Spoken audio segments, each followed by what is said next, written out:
Each episode of Brain Health Unchaining Your Pain with Dr. Ruth Allen is for educational and demonstration purposes only. The information shared in each episode should not be interpreted as medical advice. This episode should not be used to self-diagnose or self-treat any health, medical, or physical condition. Do not use this episode to avoid going to your healthcare professional or to replace the advice they give you. Consult with a trusted healthcare professional before doing anything contained in this episode. If you have any questions or concerns, please contact www.ruthmaryallen.com/connect.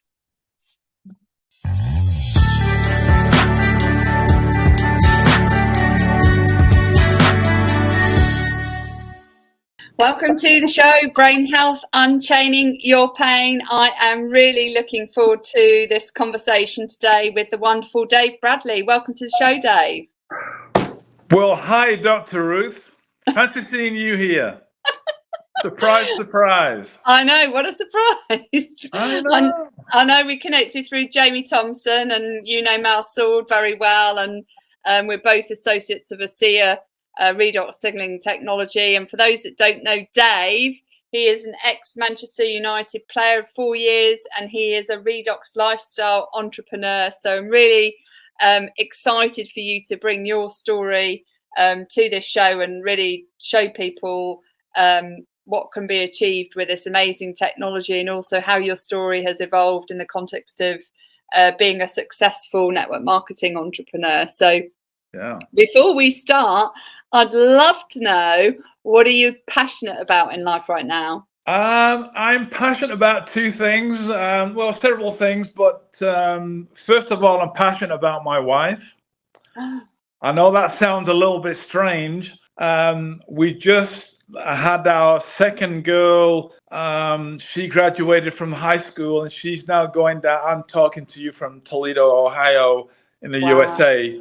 I've lived here for 18 years, but so one is already in Hamilton, Alabama. The eldest one's been there 3 years, and the youngest one, who's just graduated high school, she's going to be go down to Alabama to go and join her. So my passion has been my girls. I do have one boy who's in Manchester, England, because that's where I was born and raised. But he's 40 and he's a big boy. He's an entrepreneur and financially independent, so I don't have to kind of worry about him. He's not a dependent, but the girls have been dependent. So we move into that, what they call, quote unquote, empty nester phase. I'm not worried about the empty nester phase. I'm more worried about not being able to be a full-time dad. Over the last 18 years since being here, I've been a full-time dad, not a single dad. My wife wouldn't like that one, but a full-time dad. So the business opportunity that comes with any breakthrough, which is part of what we know we may get to at some point, with any breakthrough in technology, in health or wellness, or in any area, comes a massive opportunity. It came to me a couple of years or more. I wouldn't say it was the right time, but I couldn't say no. But at the time, I was still a full-time dad. Okay. Maybe it was an excuse, maybe not. But now I don't have any excuse because I'm unencumbered child-wise. So I'm excited about that. I'm excited, and because I'm excited about the fact that we've got the redox technology, which is unique, no competition. You know, I've been in business on and off a long time now, like over 30 years, most of it full time, you know, without needing another job or kind of an income. So it's supporting me full time for that amount of period of time. So now I've done two big things in my life, and now I'm ready for a third. And this will be my last gig. I'm 65 years of age. Wow. I don't feel it. I don't act it, but I am. And the passport tells me, or my birth certificate tells me that. But running and going to the gym 5 or 6 days a week, I don't take anything. I don't use coffee. I like coffee. I don't use any stimulant for energy, other than the fact that I use redox signaling molecules. So passionate about my wife, passionate about the fact I've been a full-time dad, and this industry has allowed me to do that without having to go to work every day. Wow. And now I'm passionate about sharing this gift of life to the world globally. Do you know, I love that, and I think it's not often that people have that opportunity to really focus on the things that you mentioned that they're passionate about, because often work can get in the way, or your fitness can get in the way, and you get consumed by something that pulls you away from your passion. And I love that, by the way, the lifestyle that you've created, particularly through network marketing, is that you've been able to enjoy the things that you're passionate about and not have them super compromised in the process. It's an interesting conversation, and I might do this throughout the interview, because the bad news is I've been around for 6.5 decades. The good news is I've been around for 6.5 decades, and I've come across a lot of very wise and successful people, and I've been able to glean information either directly or indirectly. Personal development, personal professional growth is probably the most important thing that I ever engaged in. Like, the best investment you could ever make is in yourself. Yeah, I totally agree. And I didn't come across personal development in the context that, you know, we talk about coaching and reading the personal development books until quite late on in 2016, through unexpected problem at the firm that I was working for, when I was put on an unexpected performance review, and it forced me to reaching out for a coach to help me on my personal development journey, and it was the best decision I ever made. So I'm really grateful, actually, for having that pivot moment in my life. Otherwise, what's really interesting about what you say there is you had to go and get a coach, and I'm assuming you probably paid for that. There's nothing wrong with that. Yes, I did. Yeah. I had the coach, or what we would call a mentor. You know, it's just all a play on words. I got a mentor 30 years or more ago, but because it was in the industry that I was working with, and it was in his best interest to help and grow me, because as Zig Ziglar says, who's the old-time guy of, you know, the positive mental development, etc., Zig Ziglar is one of the original ones. And by the way, his daughter wrote the foreword to my book a few years ago.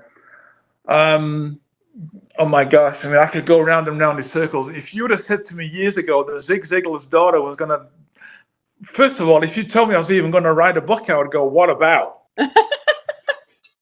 And somehow that's just the way the world turns. But the mentor, being coached on / mentored sounds, oh, that's nice. Oh, that sounds nice. Oh, that's really good. I'm really happy for you. Oh, that was good. You learned a lot. When you're being coached or mentored correctly, it's not pleasant. Yeah, because you have to peel back the layers of the onion that you don't want to peel back. Yeah. And it gets uncomfortable because you have to reveal your own truths that you've ignored and buried. And I have had people who don't want to peel back the layers, and they can't get uncomfortable. It's very difficult for them to do that. I can tell you at one point, I mean, obviously everyone knows it's a long time ago now, so I won't keep referring to that and be boring, but I sat down with this guy one time, and it's very interesting when you're being mentored by someone that's only 5 days older than you are. That can be a bit challenging to the ego. Yeah. But in this case, he was an Australian guy. His name was Craig. And when I sat down with him, he already had the lifestyle that I wanted. And he said one thing to me. He said, what's your passion? And what came out of that little part of that conversation that I'll never forget is, it's not necessarily a good thing to go into a business that is your passion, because eventually the daily drudgery of what you have to do can kill the passion. Yeah. And I thought, wow, I'd never even thought about that before. I mean, I was basically fresh out of football. By this time, I'm in New Zealand now because I've started at Man United for 4 years. I've gone to Wimbledon on loan. I've gone to Doncaster.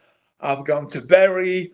On my debut, I scored the winning goal and knocked Newcastle out of the League Cup, all that good stuff. Then I started, because I started my way at the top and worked my way down at the bottom really quickly and end up in the semi-professional league, the top one that a team we call Wrexham would be in now. And in a period there of about maybe 3 or 4 years, we got to Wembley twice. Uh-huh. And I missed both of those Wembley occasions because one, I'd broken my leg. The second one, I'd got fit and got ready again. So we got there the second year. And then I got an opportunity. The Professional Football Association in Manchester called me one day and said, hey, we know you're looking for opportunity. Do you want to play a coach job in New Zealand? First of all, I didn't know where New Zealand was. And I was only 26. I got no coaching badges. I got nothing. I got no experience. I've not done any coaching. And I said, yes. So what does any good, willing entrepreneur do? You jump out of a plane and then you go, oh, I needed a parachute. Jump out of the plane and work the rest out on the way down. And that basically has been my life, is jumping out of planes with no parachute because I'm a risk taker. Yeah. And I learned, don't build your whole life around doing something that's your passion, because eventually it won't be your passion. It'll just overwhelm you. Yeah. Yeah. So the guy, Craig, who mentored me, asked me a super important question that I want to ask everybody out there. And then if you're anything like me, you'll kind of sit there, you'll go, well, that's an easy one. He said to me, Dave, what's your dream? Now I'm looking at starting business, working with this guy, and I've got my pen and paper. I'm waiting for all these intelligent questions, and all he said was, what's your dream? So I said, well, the normal stuff, He said, no, I don't know. Tell me. He was very smart. He was smarter than me, even though he was only 5 days older than me. He was pulling me out. He was pulling those layers of the onion off that you're talking about. Yeah. And for the sake of time for this conversation, what happened there was, I said, nice house and cars. And he said, no, I don't really know. How big a house? And how much do you want to pay? And where would you like it to be? What kind of car would you like to have? How big an engine would it have? How many cars would you like? I didn't know. And sometimes we think we know what our dream is, and we don't. Okay, that's point one. Point two, sometimes we have a dream and we've got that nailed down, but because we didn't go and look at it or try it or sit in it or smell it or walk through it, sometimes we can have the wrong dream. Yeah. Because my dream was an Aston Martin, being from the UK, and I'm in New Zealand. And it wasn't long after that I found an Aston Martin in a dealership, and I sat there. I didn't even fit. I couldn't. Like, it was too low. The seat wouldn't go up and down. I was like, wow, that was it. I got the wrong dream. So when he said to me, what's your dream? It took a while, to say the least, to sort that out. And I'll tell you what. Did it take you a while for you to find a car that really fitted and was comfy? Correct. Like, that's my dream. Well, I'm a big guy. I'm relatively wide. I'm 6 foot. I'm good looking, charming, delectable. I'm full of muscle. Right? Okay. Here's what football taught me. A 14-year career. Here's what football taught me. You can get paid for living your dream. But when I left football, I had to have another dream. And unbeknownst to me, what I was searching for, I wanted the lifestyle that I had from football without having to do a day's work. Oh, okay. Now, tricky. Let me ask you a question. That sounds great, Dave. Good luck with that one. Finding the lifestyle and the money that you had from football, which basically is 2 hours a day, getting well paid to live your dream. And all of a sudden the clock strikes midnight, and no wonder the next day you wake up. This is a problem for a lot of sports people. That transition out of professional sport, which is all you've known. In my case, I walked out of school at 16 with no qualifications out of high school in Manchester. I didn't even take my exams. I went in to take the exams, the mock exams in the hall in the early part of 1974. And I looked at this stuff. I'm not telling you, doctor. I looked and I thought, I'm not even going to try this, and got up and walked out. I literally walked out of the doors of high school, and the next day walked into the main gates of Manchester United at 16 Wow. years of age. That's very bold and courageous to do that. I'm a risk taker. But you know what? Behind all that, I believed in myself. Failure wasn't an option. Yeah. And when you've got youth on your side, we're fearless. Well, I also think failure is okay. Sure. Because we've not been preconditioned to see failure as the opposite of success. We just know it's a part of the journey to success. Whereas at some point in our lives, and I don't know where it happens, somebody may condition us, and it doesn't happen to everyone, but someone may condition us to think that because you failed, you are a failure. It's not the same thing. Success is built on failure. Exactly. Period. Every person, every entrepreneur that's ever become successful has fallen over 1,000 times. They've just got up 1,001 times. I mean, what's that? Is that the Sylvester Stallone Rocky line? Just get up one more time or something. It is. I mean, it's a Japanese proverb that you need to get up one more time, then you fall down. Well, I just accused Sylvester Stallone as being Japanese, so hopefully I'm not gonna hear that. So I'd love to know, in the context of your journey that you've been on, and obviously it's been quite varied from being a football player at Manchester United to becoming a coach and to now being a successful entrepreneur. What does optimal brain health mean for you personally in the context of your life's journey? Wow, that's such a quick question and such a massive answer. There's a lot of talk about mental health going on. I'm not too sure about the difference, because you would be a little bit more qualified about that than me, to say the least. I don't buy into giving things names, because it gives it life. Is mental health a thing? Absolutely.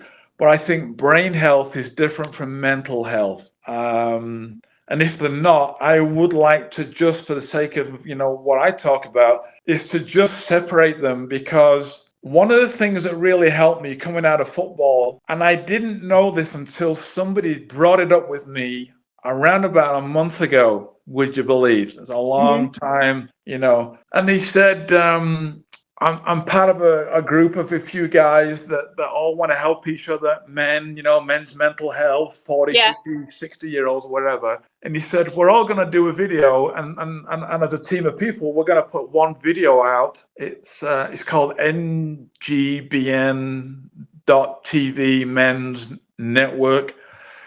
And they wanted to put a video out for June, to Men's Mental Health Month.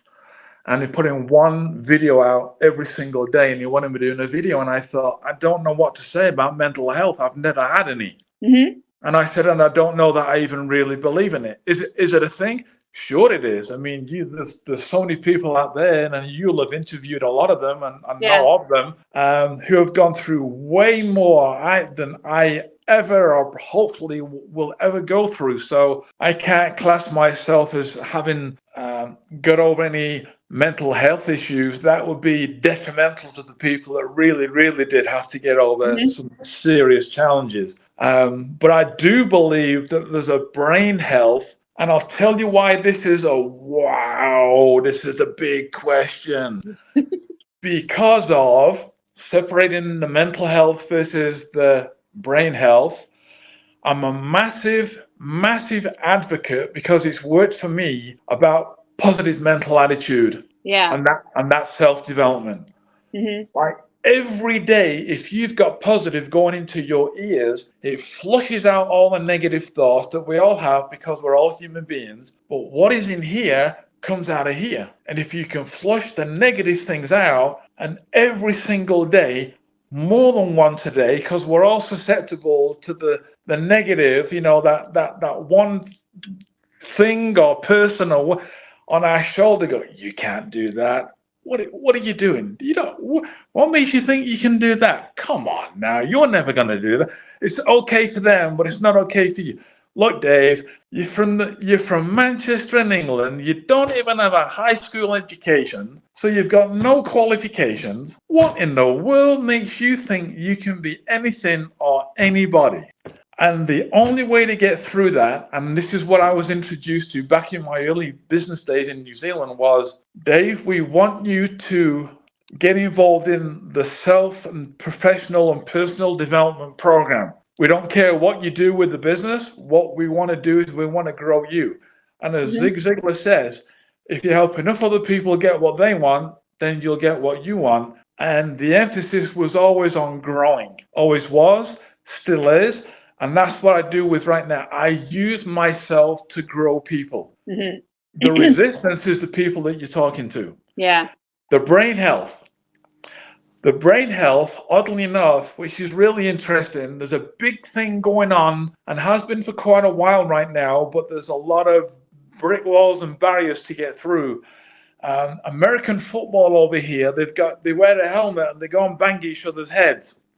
Don't ask me who came up with that idea, but that's going to have to stop at some point. And it will have to stop in the UK as well, by the way, for all those footballers. Talking about the football part of it, I was the guy who was the number 5 central defender, and the goalie kicked it as high as he possibly could in the air, and guess who was on the other end of it, heading it back? Yeah. Who knows how many hundreds of thousands of times in 14 years. So from a brain health point of view, a lot of people around about my time are dying. Yeah, absolutely. And it's a huge issue. It's a huge issue that gets pushed under the carpet. And, in the context of American football, so I'm partner with the Amen Clinics in the States, and they've done an NFL study on a traumatic brain injury as a result of constant headers and tackles that they do. And it can cause a major trauma. You don't have to be knocked out or have a concussion to sustain brain damage. Boom, boom, boom. Yeah, it's the constant knocks. Would you ask your child to bang their head against the wall 100 times a day, 365 days a year, or however many days you play football, and be okay with the outcome of them 30 years later? No. The clues in the name for me, football, is use your feet. You can still have a great game without headering it, in my opinion, and it could actually make it quite a bit more exciting, because you'd have to get quite gymnastic about it in order to deliver the ball in the way that it needs to win the goal. But it's really interesting in the NFL over here, because over here they call it football and nobody uses the feet. Well, they do use it once or twice, don't they, to kick it? Once or twice. Let me tell you a very relevant, interesting story, a very recent story. A few days ago, a guy called a Scottish football player, or soccer player as we call it over here, his name was Gordon McQueen. Oh, yeah.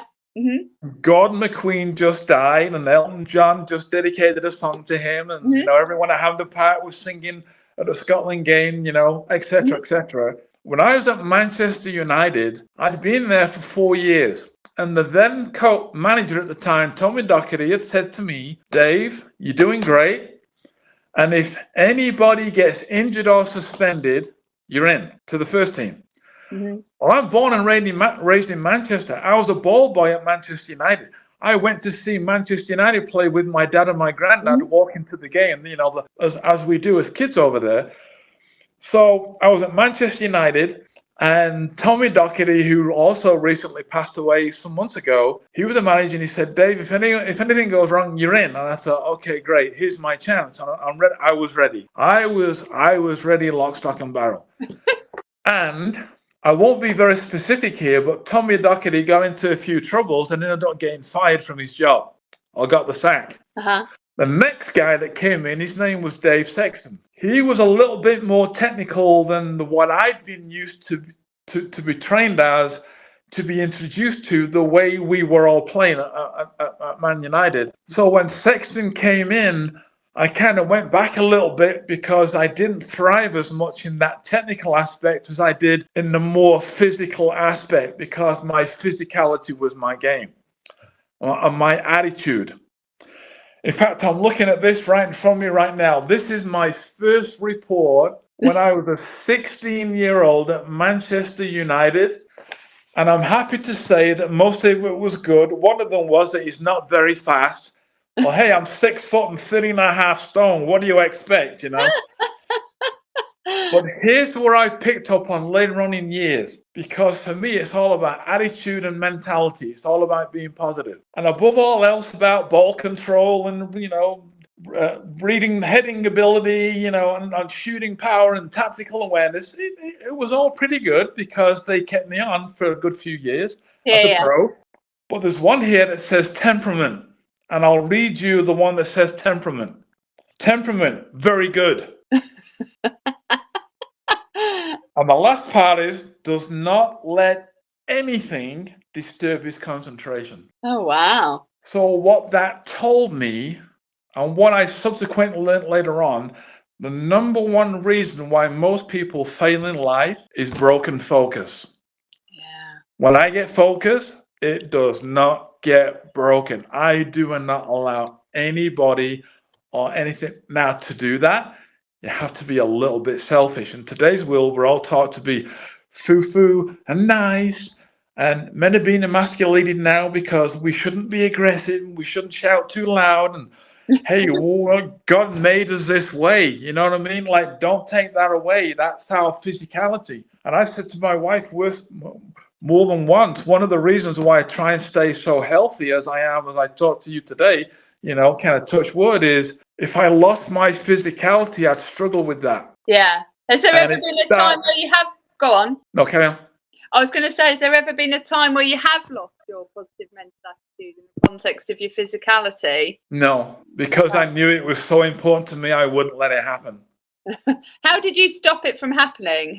What's the key advice you give to anyone who wants to maintain it? There's only one thing will stop you getting where you want to go, and it's fear. And we all have it.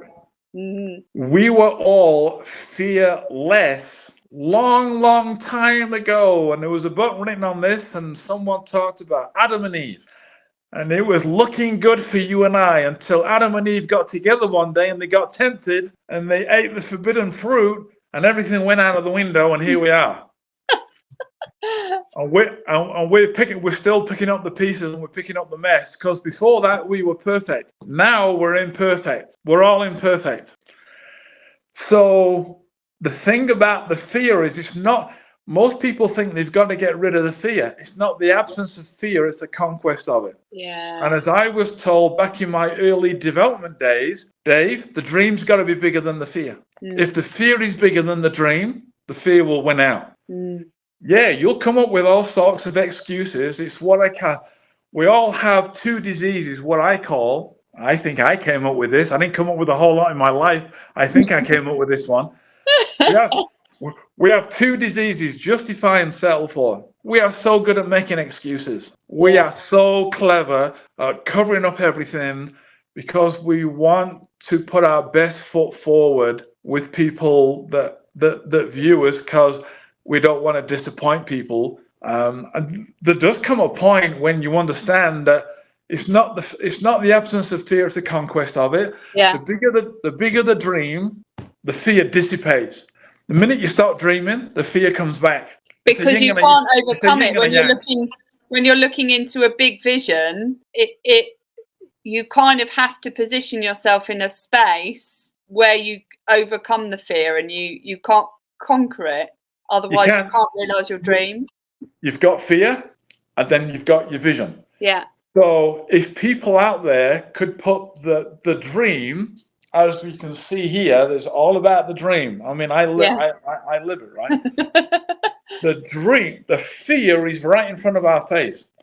We've got to get the dream way ahead of ourselves. Now, I don't know if people can do this, but when you've got two things to look at, and if anyone's ever been a photographer, you can only focus on one thing at the time. You're either focusing on what's in front of the camera, or you're focusing on what you want to take the picture of, which is further in the distance. Mm-hmm. You can't focus on both. If you focus on the dream, the fear's there. You know it's there, you're aware of it, you can see it in your peripheral vision, but it's not that clear because you're not focusing on it, because you're focusing on the dream. Take the dream away, now what are we doing? All we see is the fear and the obstacles. Yeah. And it's as simple as that. Yeah. I know that's a great analogy in the context of fear and dream, and making sure that we maintain our focus, which you referred back to earlier, is that importance of not getting distracted and maintaining the focus on the thing that's most important, so that you can really realize your dream. Yeah. I'd love to do a quick switch, but before we do a switch, I'd love to dive a little bit into brain health now and ask you a couple of questions by focusing on the 5 pillars of brain health. So for those that have never heard of this, because I don't do it on every show, so the 5 pillars of brain health is remembered by the mnemonic FACTS, and I love mnemonics because it's really easy thing to remember. So FACTS stands for feelings, actions, connections, thoughts, and surroundings. And I know we talked about people acknowledging their emotions initially, which is the feelings bit. So from a feelings perspective, what feeling or emotion is most important to you in life, and why?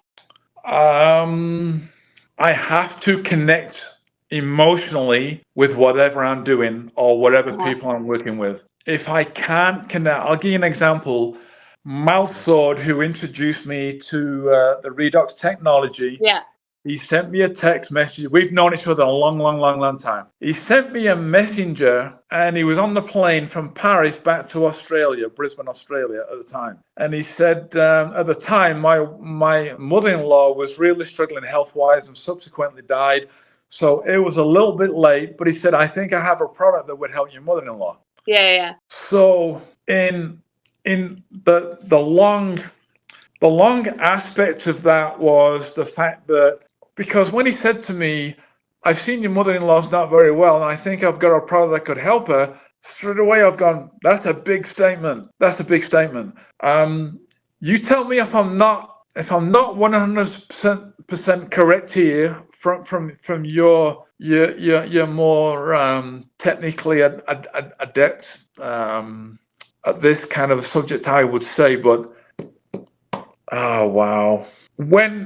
When it comes to the Redox product, because when Mal Sword got a hold of me, ultimately what happened there, he said, so this is the product, it's a breakthrough technology, there's no competition, they're expanding worldwide, and if you go and did a survey in any city, anywhere around the world, 99 times out of 100, nobody would probably have heard of it.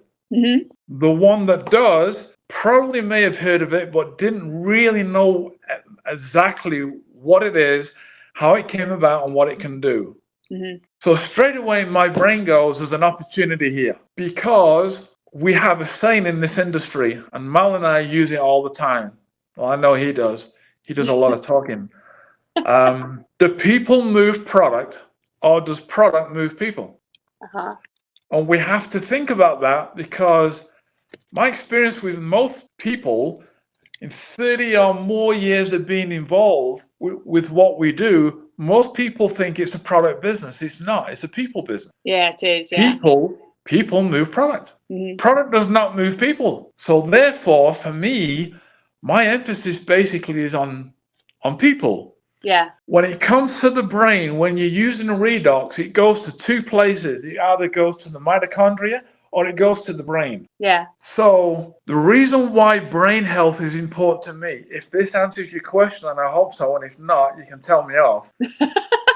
I have two young girls. One's 21 and one's 18. I sat down with both of them recently because we were all in the same place at the same time, which is a little bit rare these days. Yeah.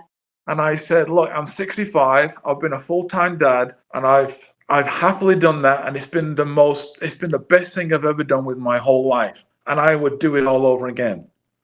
But I want to tell you, it's not over. This is the beginning. I am going nowhere. Now, to sit down at 65 or at any age and pretty much guarantee 2 girls to say, I'm still here for you, whatever, wherever, whenever, in any shape or form, and I'm going to be around a long time for what you need me to be around for. I would not, as an ex-central defender at Man United in a 14-year career, banging that head ball with my head, who knows how many hundreds of thousands of times. Why did Gordon McQueen die from brain trauma / dementia when he's younger than me? When he came in, he replaced me at Man United. The reason why I left Man United, not because they told me to go, was because they paid £500,000 for him in 1977, I believe, or 78. And I thought, okay, now I'm second in line at most, and he's not going to put me in front of Gordon McQueen that they've just paid £500,000 for. Who knows what that is the equivalent of in today's millions of dollars of terminology. But that guy has died because of head in the ball and dementia, and who knows what sort of complications, as have a lot of other people. And these guys are younger than me. Yeah. How can I sit down with my two girls, with my past and everything that we're talking about here with head trauma or brain trauma or whatever? How do I feel confident enough to sit down with my girls and say, I'm not just saying it to make them feel good. I believe I'm going to be around. Not only am I going to be here's two questions for the audience to ask themselves. Number one, how long do you want to live? Most people go, well, I'd like to live till when. Most people undercut themselves because people around them are dying at 50, 60, and 70 and 80 years of age. Did you know we're supposed to live till 120? Did you know the human body's designed to live till 120? What went wrong? So question number one, how long do you want to live? Question number two, how healthy do you want to be? Yeah, which is very different to how long do you want to live, because we often talk about lifespan and health span, and particularly for people who have been in contact sports, both of those can be quite short. Yeah. Well, one of the questions you asked me, and I don't know whether we got to or whether we will get to it, but right now, what am I doing for the world? My gift to the world is what you and I are talking about right now. Yeah. To be able to say to people, you can live longer than you think and live healthier than you think. They're going to have to make some changes though to their lifestyle. Yeah. I'd love to dive into this now, because I really want to dive into your stories. I know you mentioned that Mal spoke to you about this breakthrough technology called Redox signaling technology, or cellular communication technology, if you will, that is transformative for people's health and well-being, but really focuses on cellular communication within our body, which few technologies do at the moment. Most of the focus has been on making sure that we give our body the right nutrients, not actually making sure that our cells talk to each other, which is vital for regeneration. It's vital for making sure that our cells replace the ones that have been damaged. It's vital for helping ourselves support the healing process. It's an integral part of the healing process. So I'd love to know how, obviously with your grandmother, I think you said it was, wasn't it? How did you come to use it yourself? Oh, you mean when Mal contacted me? It's my mother-in-law. Yeah. Your mother-in-law, sorry. How did I come? Because out of that conversation, when Mal said, I think I've got something that can help your mother-in-law, I go, whoa, wait a minute. That's like a big statement. And eventually we had a couple of conversations. It didn't take very long. I made quick decisions. At that point in my life, I wouldn't say, when most people say no to opportunity, and they say no to opportunity because of all sorts of different reasons, but most people say no based on little information. And at some point, people should start saying yes and then work out the details later on. E.g., if you've got an entrepreneurial spirit, jump out of the plane, then work out where your parachute is on the way down. Take a risk, but take calculated risk. So when Mal and we got into the conversation, straight away, around about that time, somebody in Vegas was talking to me about a travel industry business. And I've done I like travel. I've done a lot of travel around the world, and who knows how many countries, multiple times over. It doesn't matter. But It's extensive. There was a time there, probably within the space of a handful of years, I did about 2 million miles of frequent mile travel worldwide. Which has an impact on your brain health, by the way, as well, because of the exposure to the radiation up high. Right. So with heading to football and doing all that travel, thank you very much for bringing that to light to me. I'm like, wow. How am I gonna make it from here because of the Redex technology? Yeah. And people say to me, why do I take it? And I go, I take it because something's coming. And they go, what do you mean? And I go, well, something's coming. Something's coming for all of us, and it's coming sooner rather than later. We don't have as much time here as we think we do. Yeah. We all think we're just going to keep dragging out for, well, I'm not going to be here one day. That one day could be here quicker for most people than they really realize. Mm-hmm. So in my case, I thought, okay, I need this. I started it not because I had any particular problem. I started because I wanted to get ahead of the game. Mm-hmm. I was into prevention mode, and I've always been into prevention mode. I think I'm doing pretty good right now, but I did not just suddenly arrive like Roadrunner in the cartoon, flying down the road, and all of a sudden he looks like he's going to jump off the cliff, and he's gone, and he's put the brakes on, and he's gone, phew, glad I didn't go over that cliff. That wasn't me. I didn't arrive at the edge of the cliff thinking, whoa, put the brakes on. I'm not here by default. I'm here by design. Yeah. The lifestyle choices along the way that I made. You've got to eat clean. You've got to do supplementation. Mm-hmm. But honestly, Dr. Ruth, I mean, you know this as well as I do. I was taught about vitamins and I was using them over 30 years ago. And they were around at least another 20 or 30 years before that. And people are still talking about, well, if you eat well and you take your vitamins, that is old news. Yeah. And the reason why some doctors even don't think it's relevant, which is astonishing, given the state of the food that we have in today's society compared to 50 years ago. We have 5 times more nutrients 50 years ago in our food system than we do today. Correct. Great point. So the food that's on the plate in front of you and I today typically doesn't have anywhere near the nutrients. No, it's nutrient poor. Yeah. And it depends upon where you live. Can determine, but either way, it's not gone. And I tell people all the time, because, I get people that go, I eat clean and I work out and I take my all my good stuff. Me too. Yeah. But it's not enough. It's not enough. You can't eat your way to health. You cannot eat enough and you can wither away and you can die, but you can't eat your way to health. You can't. The supplements that most people take as a bit of a side issue. I have no problem with supplements and vitamins and minerals and all the rest of it. It's not going to give me the peace of mind that I need if I'm going to think about living way beyond 100 and not just live a long time, but be healthy for a long time. Mm-hmm. There's no vitamin out there that's going to do that. Yeah. And somebody will say, to make a point, the best thing you can do right now is eat blueberries. Wow, really? You mean I want to go and talk to my girls, my 2 young girls? And I got married this time round late in life, so I'm 65 with 2 relatively young girls. And you want me to tell them I'm going to be around for a long time to see you have your kids and help with, growing up with them and I'm playing my role as a granddad?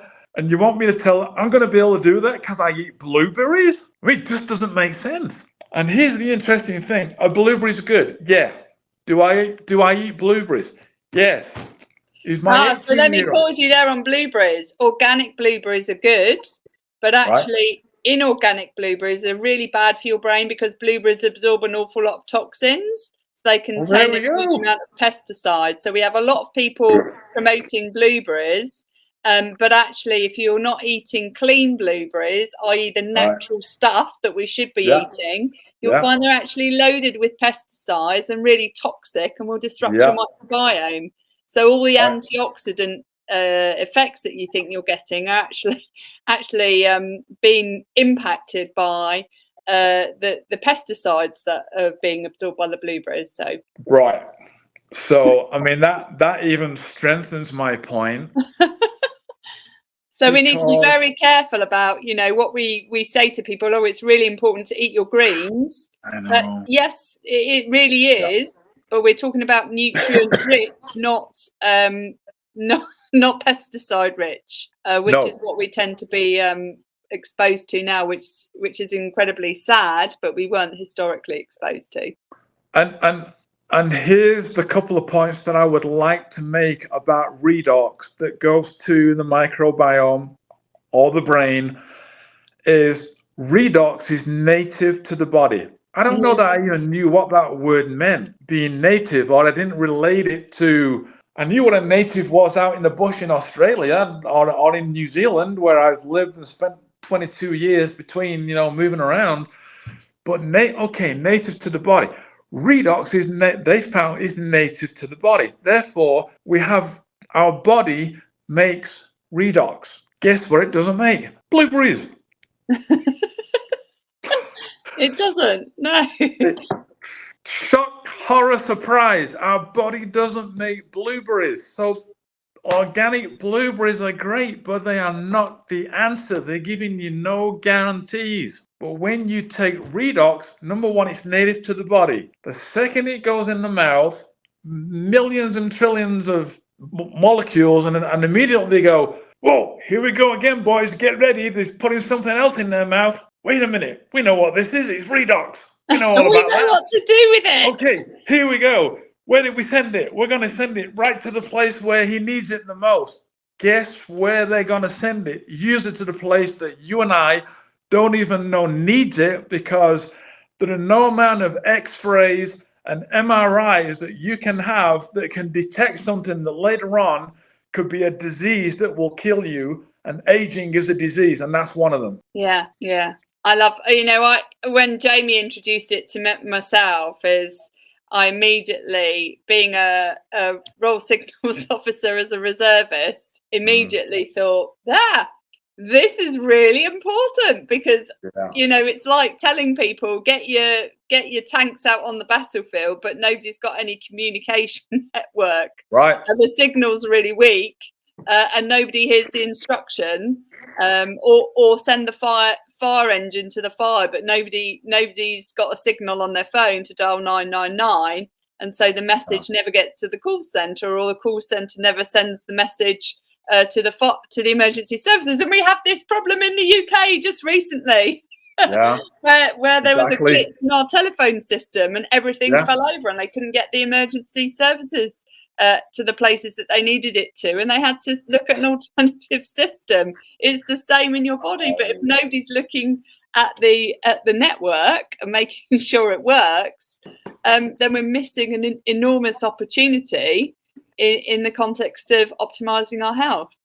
So in that instance in the UK, what happened there, what they did was they had to go and fix the cell. They did, yeah. Right. So what do we think we have to fix a problem with ourselves? We fix the cell. You fix the cell, you fix the problem. What do we fix the cell with? Blueberries? No. Clean eating? No.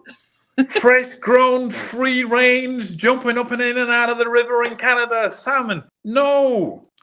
Redox, because redox is the cell signaling supplement. And here's the next statement. It cannot work. Yeah. Can't not work. Because it's native and our body knows what to do with it. And you can't be allergic to it because it's native to your body. So all we have, and people will say, and I understand, people will go, well, can I take this with my medication? There's the problem. We're giving a quick fix, and we're giving something that's toxic to the body. And the thing that we're given to fix a problem in the end ends up killing us, because we're fighting one thing that's the problem, and then we have to go and fight the other thing that we're trying to fix the problem with in the first place. Yeah, and which creates cannot sometimes create an even bigger problem. Well, people's organs start to shut down, and that happened to my mother, being a diabetic.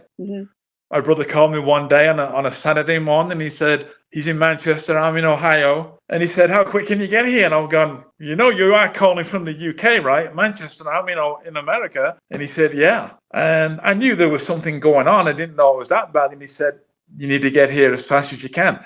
That was Saturday. I was there by the Monday. My mother died on the Thursday in hospital. Wow. And she died, and they give you all sorts of things, natural causes. Natural causes? We die from natural causes? Wow. Let's not go there. She basically died because her organs started shutting down on her. Because all the, let's not use, I won't use words here, but all the stuff that diabetics take, it killed her. Wow. Shut the organs down. So that's a pretty sad scenario. Yeah. And I know you're not alone there, and thank you for sharing that. And I can tell it's quite difficult to share. So it's really difficult for people who, have loved ones who are given medication after medication after medication, where they interact with each other and cause them to have an upset gut or, whatever it happens to be. And they replace one problem, which doesn't necessarily get resolved with 1, 2, 3, or 4 more because of the concoction that people are taking, rather than allow it. Looking at the supporting the communication network that's necessary, that might be broken or not functioning as effectively as it needs to be, particularly in diabetics who have reduced blood flow and problems with blood flow and problems with healing because of their diabetes. And supporting them in amplifying their communication network. So really important. I'd love to hear your story and how it impacted you, because I know that you suffer from a condition, if you're willing to share what that is. About 20 or more years ago, I was in New Zealand and I was active and doing great, and I was running. I'd run the odd marathon here and there. I was probably in the range age-wise of around about early 40, and I'd had a couple of back issues that maybe had stemmed from my football days, not so much from playing itself, but from doing things incorrectly, because in the 70s, no one knew anything about anything. They didn't know about the body. They didn't know about what to do and what not to do. It was like, okay, pre-season, go and run around the racetrack over there a couple of times. I mean, it was primitive, to be honest with you.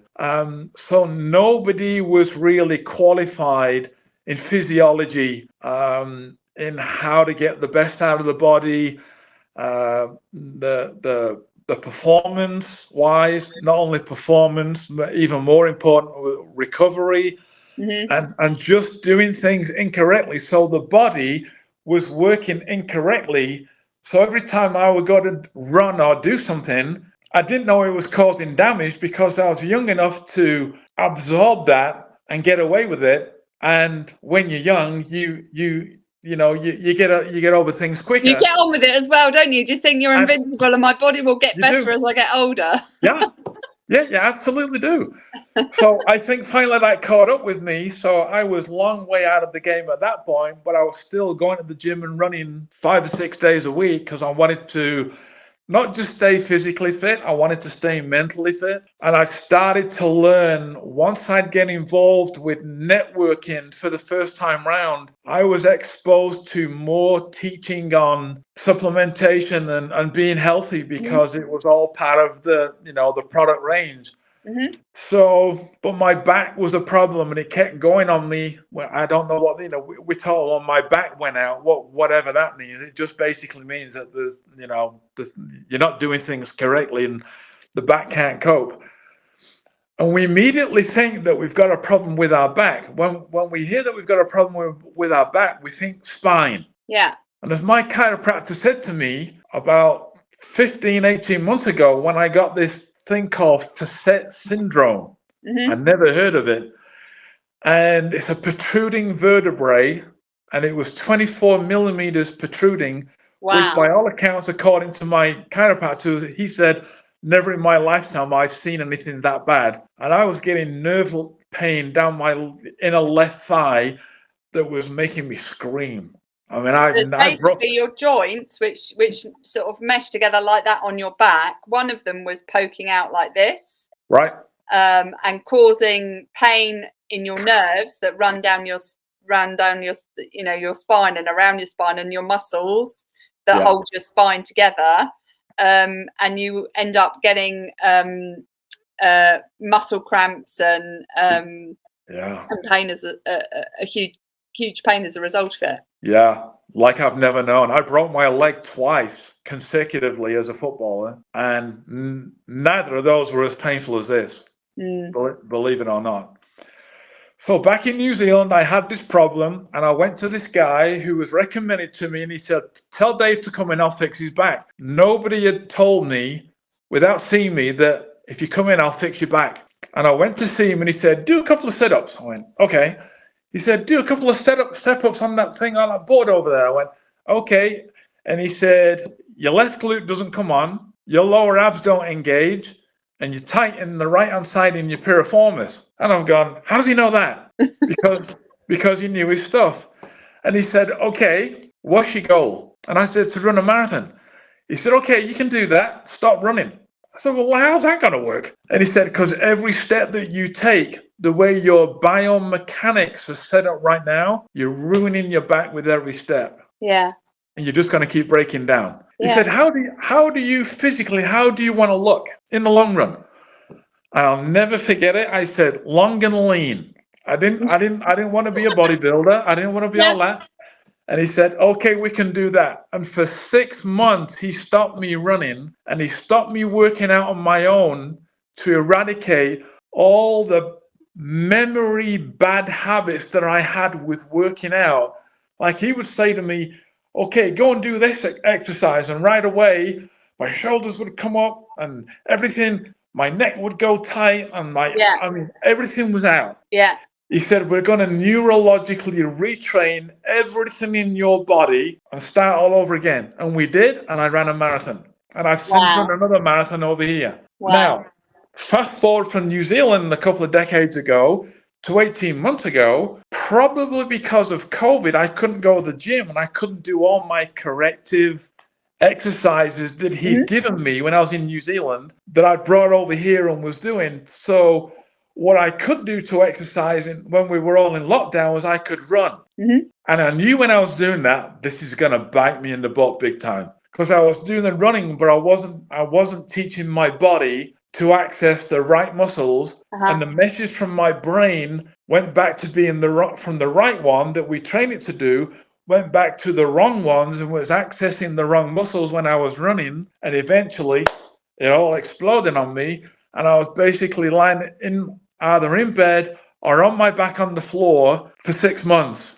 Wow. And I had an MRI at the time, and I got hold of this guy, James, who saved my life in New Zealand the first time. And the second time I said, okay, I've got Facet syndrome. Here's the MRI. I'll send them to you.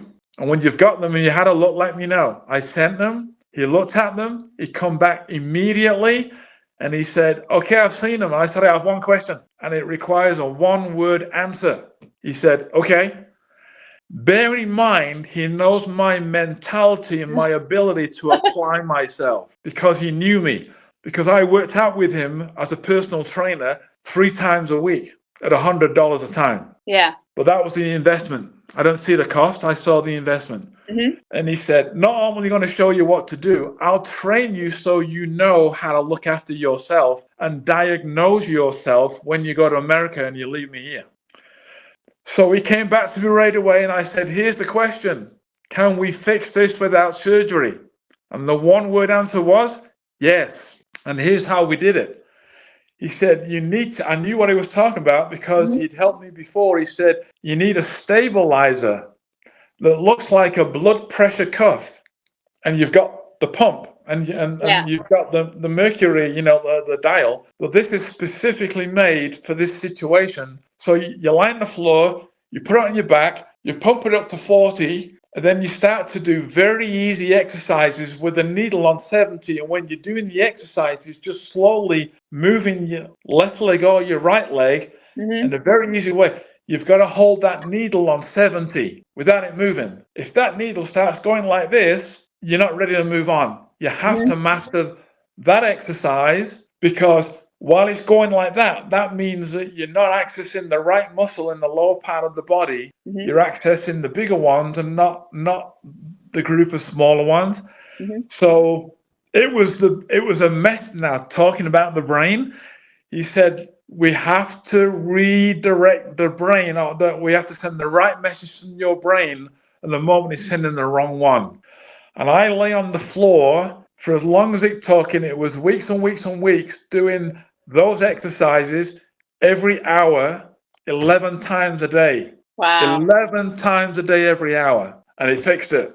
Wow. The other thing that helped was the redox signaling molecules, because when I was taking them and I started taking more of it because I had a problem, because it knew what to do and where to go and heal the inflammation and anything else that needed to be healed.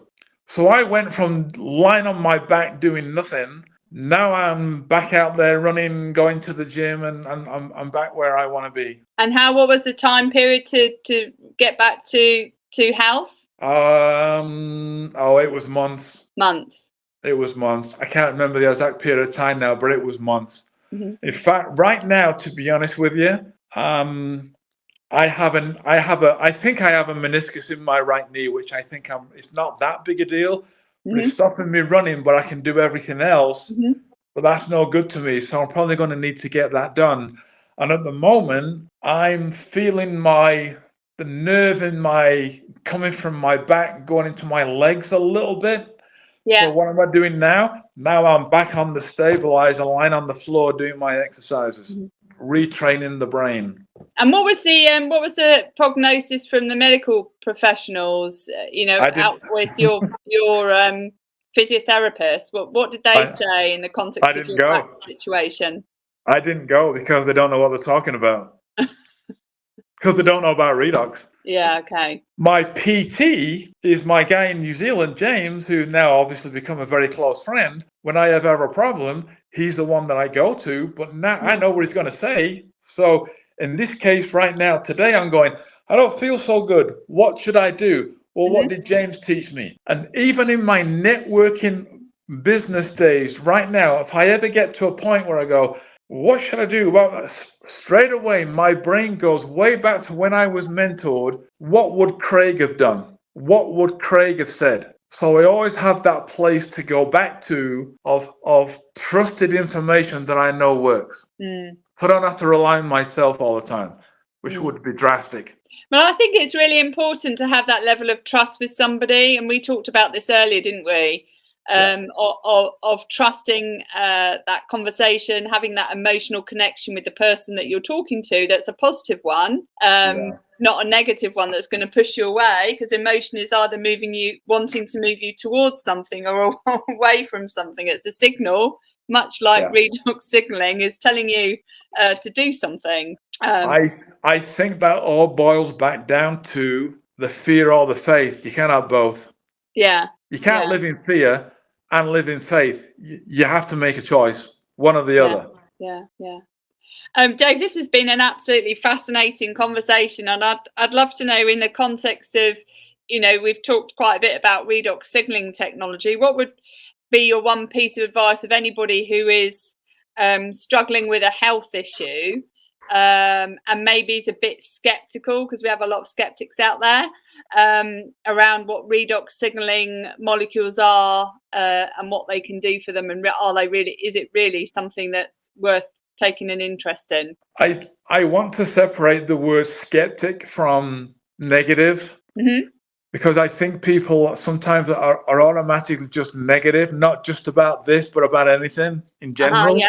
There's really not much we can do for those people, because they just don't have the right attitude, and they're not open-minded. They don't have the right mindset, neither to this nor anything. I don't mind a skeptic. My question to a skeptic is, do you always want to remain a skeptic, or would you like to get access to some research? And Google is not research. Google is just someone's opinion somewhere, and anyone can put anything on Google. And what I say to people is, I don't mind you being a skeptic. You're not being a skeptic to me. You're being a skeptic to what it is that I'm trying to recommend that is going to help you.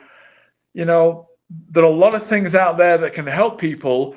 Sometimes it's people that get in their own way. There's a famous lady in America over here, and maybe worldwide, I don't know. Her name is Oprah Winfrey. Yeah.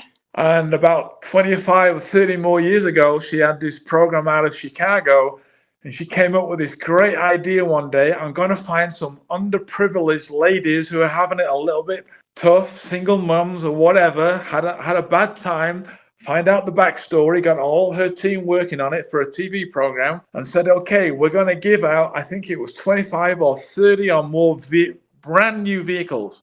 So that was the goal. The only one thing that they had a problem with to find the right people to get to the studio for the show, and then to say, oh, and by the way, we're going to give you all a car, a brand new car. Their biggest problem was finding the right people that were skeptical. Wow. That people just did not believe that this could possibly be right. There wasn't a scam that was going to happen to them. And she said, my biggest problem was trying to find the right people that would believe I was going to give a brand new car to. Can you believe that? Yeah. And it's kind of not dissimilar to what we're talking about here, because it's not mainstream.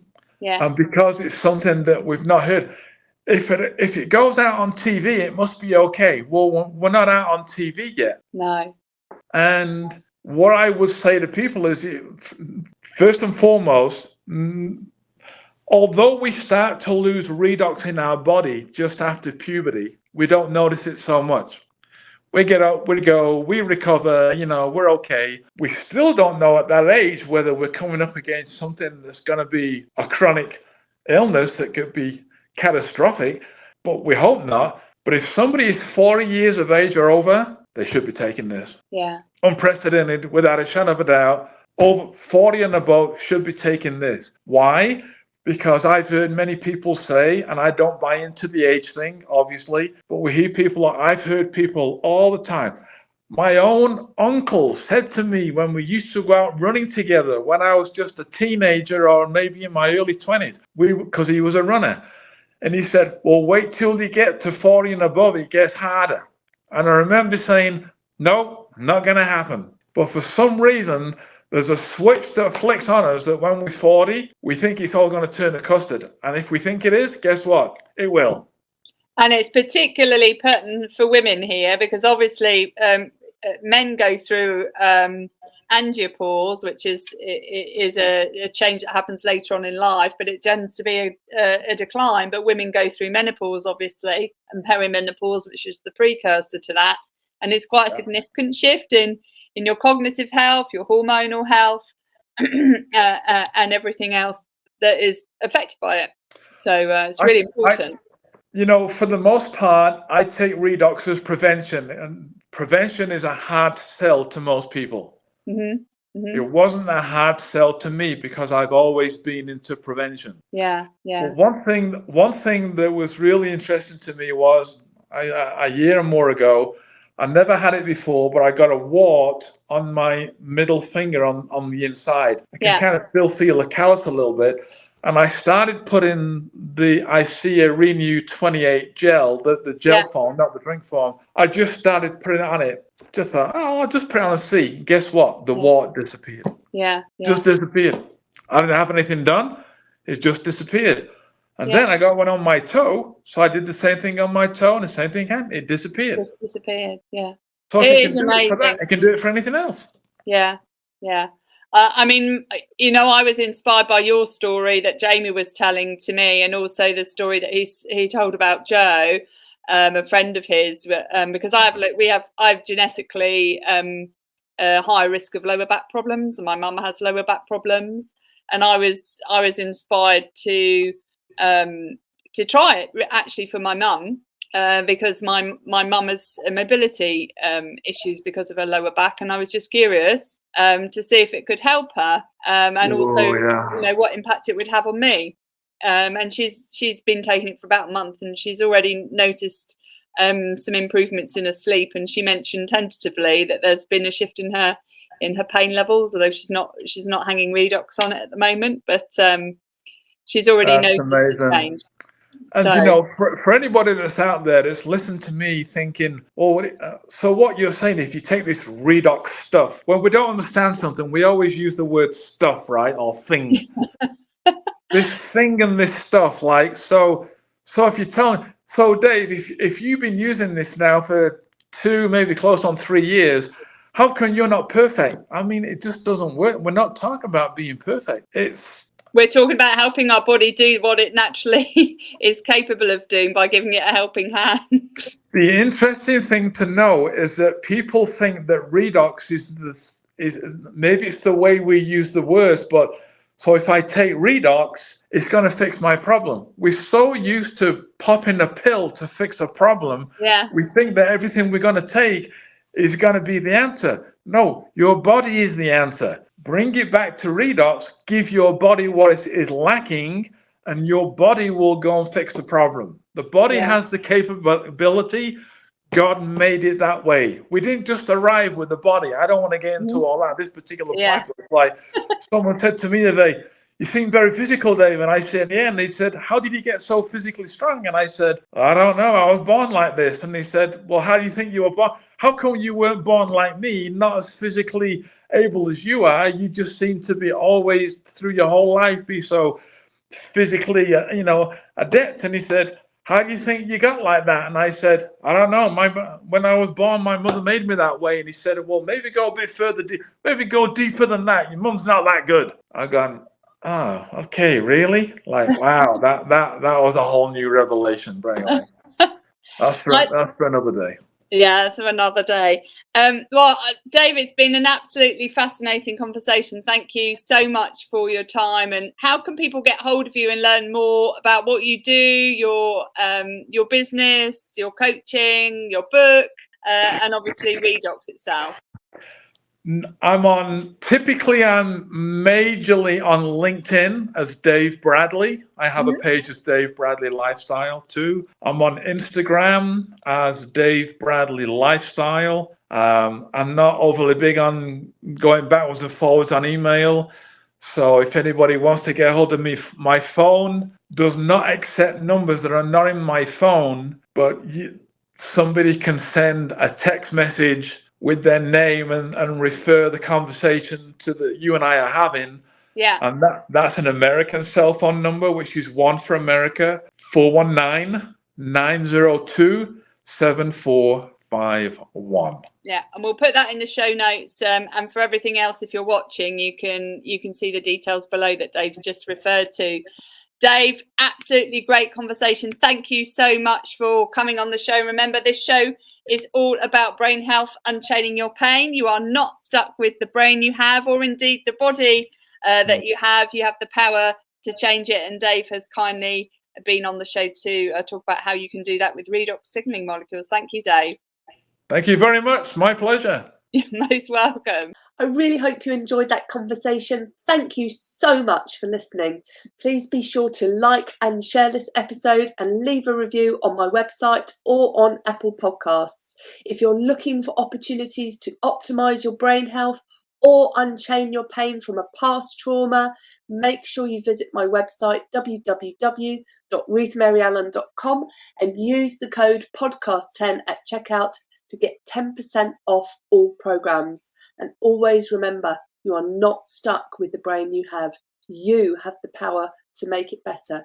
You have the power to unchain your pain and optimize your brain power and performance so that you can win back energy and time doing what you love.